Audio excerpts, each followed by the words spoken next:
रात के करीब 2 बज रहे थे। सन्नाटा इतना गहरा था कि बुलेट की आवाज दूर दूर तक पहाड़ियों में गूंज रही थी। आर्यन और कबीर अपनी बाइक पर लद्दाख ट्रिप से वापस लौट रहे थे। थकान से दोनों का बुरा हाल था, लेकिन हाईवे पर रुकने की कोई सुरक्षित जगह नहीं दिख रही थी। भाई, अब और गाड़ी नहीं चला पाऊंगा, आंखें बंद हो रही हैं। कबीर ने पीछे बैठते हुए आर्यन के कंधे पर हाथ मारा। आर्यन ने पीछे से धुंधली सड़क को देखा।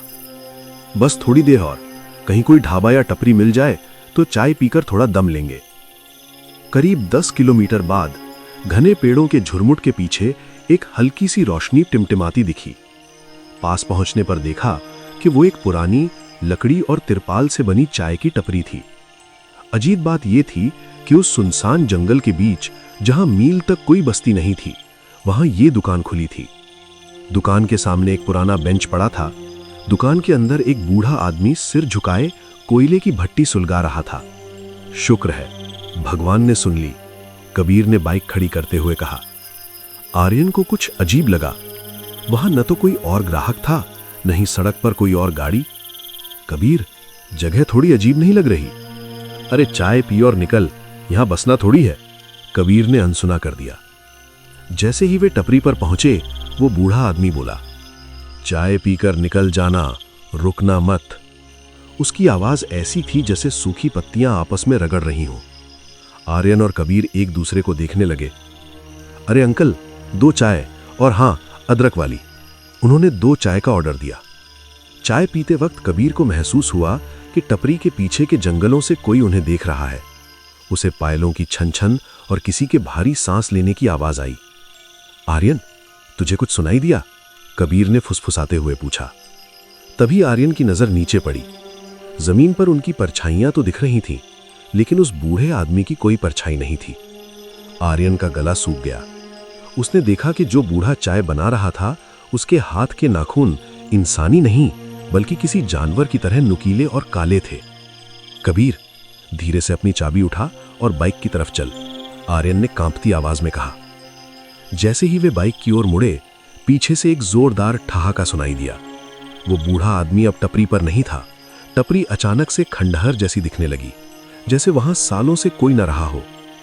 भाग कबीर, आर्यन ने चिल्लाकर बाइक स्टार्ट की। बाइक की हेडलाइट में उन्होंने देखा कि सड़क के बीचों बीच एक साया खड़ा था।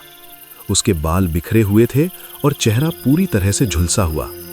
जैसे ही बाइक उसके पास से गुजरी, उसने एक डरावनी चीख मारी जो आर्यन के कानों के पर्दे फाड़ने के लिए काफी थी। उन्होंने बाइक की रफ्तार 100 के पार कर दी, लेकिन आईने में जो देखा उसने उनके होश उड़ा दिए।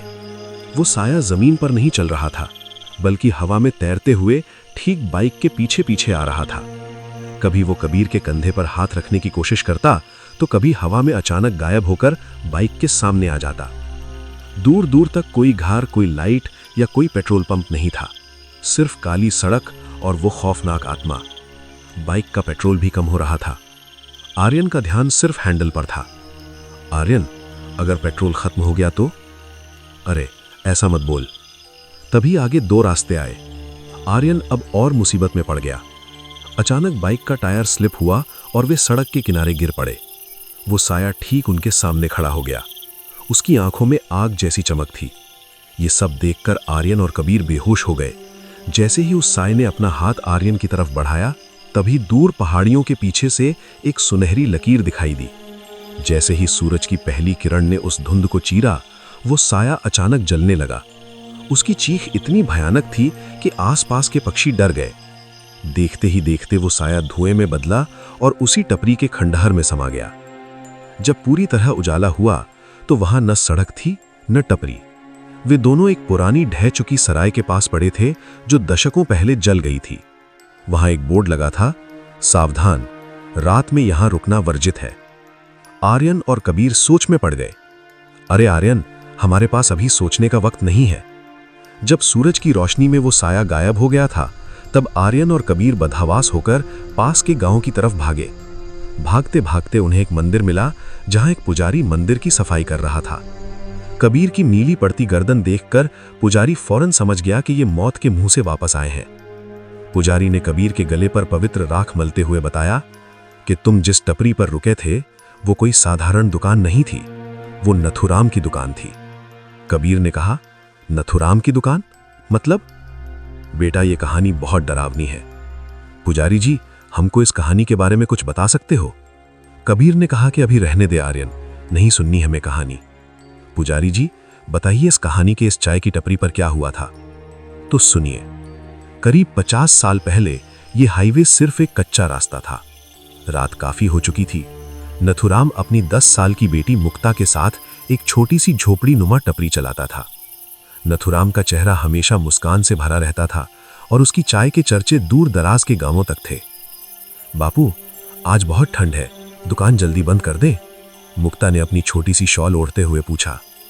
नथुराम ने उसकी बात मान ली होती तो शायद आज ये मंजर ना होता, लेकिन तभी अंधेरे से साए उभरे। वो 2 भगोड़े अपराधी थे जो पुलिस से छिपते हुए उस रास्ते से गुजर रहे थे। उन्होंने नथुराम से खाना और पैसे मांगे। नथुराम ने जो कुछ था सब दे दिया, लेकिन उन दरिंदों की नीयत खराब थी। पैसे छीनने के बाद उन्होंने नथुराम को एक पेड़ से बांध दिया और उसके सामने ही मुक्ता को बेरहमी से मारने लगे। नथुराम चिल्लाता रहा, गिड़गिड़ाता रहा, लेकिन उन पत्थर दिल इंसानों ने मुक्ता का गला घोंट दिया। नथुराम की आंखों में खून उतर आया। तुम यहां से जिंदा नहीं जाओगे, मेरी रूह इस मिट्टी में बस जाएगी और तुम जैसों का खून पिएगी। लुटेरों ने जोर से ठहाका लगाया और टपरी पर रखे मिट्टी के तेल के कनस्तर को पूरी दुकान पर छिड़क दिया। उन्होंने माचिस जलाई और नथुराम के साथ साथ मुक्ता के शरीर को भी आग के हवाले कर दिया। जैसे जैसे आग की लपटें आसमान छू रही थीं, नथुराम की चीखें हंसी में बदलने लगी। आग में जलते हुए भी वो खड़ा हो गया। उसका पूरा शरीर कोयला बन चुका था, लेकिन वो मरा नहीं। उसने उन दोनों लुटेरों के हाथ पकड़ लिए। अब हम साथ में चाय पिएंगे, हमेशा के लिए। कहते हैं कि उस रात उन दोनों लुटेरों की हड्डियां तक नहीं मिली थीं। आग बुझने के बाद वहां सिर्फ राख थी, लेकिन वो राख ठंडी नहीं हुई। मरते वक्त नथुराम की आखिरी इच्छा अधूरी रह गई थी। वो अपनी बेटी को चाय पिलाकर विदा करना चाहता था। तब से जो भी वहां रुकता है, वो उसे अपनी बेटी समझकर या अपना दुश्मन समझकर वहीं रोक लेता है। आर्यन को अचानक याद आया कि उन्होंने भी वहां चाय पी थी। जैसे ही पुजारी ने यह सुना, उसने आर्यन को उल्टी करने को कहा। जब आर्यन ने उल्टी की तो उसके पेट से काली राख और इंसानी बाल निकले। अगर सूरज निकलने में 5 मिनट की भी देरी होती तो तुम दोनों के शरीर वहीं रह जाते और तुम्हारी रूहें उस टपरी पर हमेशा के लिए चाय परोसती। आर्यन और कबीर ने उस दिन के बाद कभी बाइक को हाथ नहीं लगाया। उन्होंने सुना है कि उस हाईवे पर आज भी कई लोग गायब हो जाते हैं। लोग कहते हैं कि वो टपरी अब भी वहां है, लेकिन वो सिर्फ उन्हीं को दिखती है जिनकी मौत करीब होती है।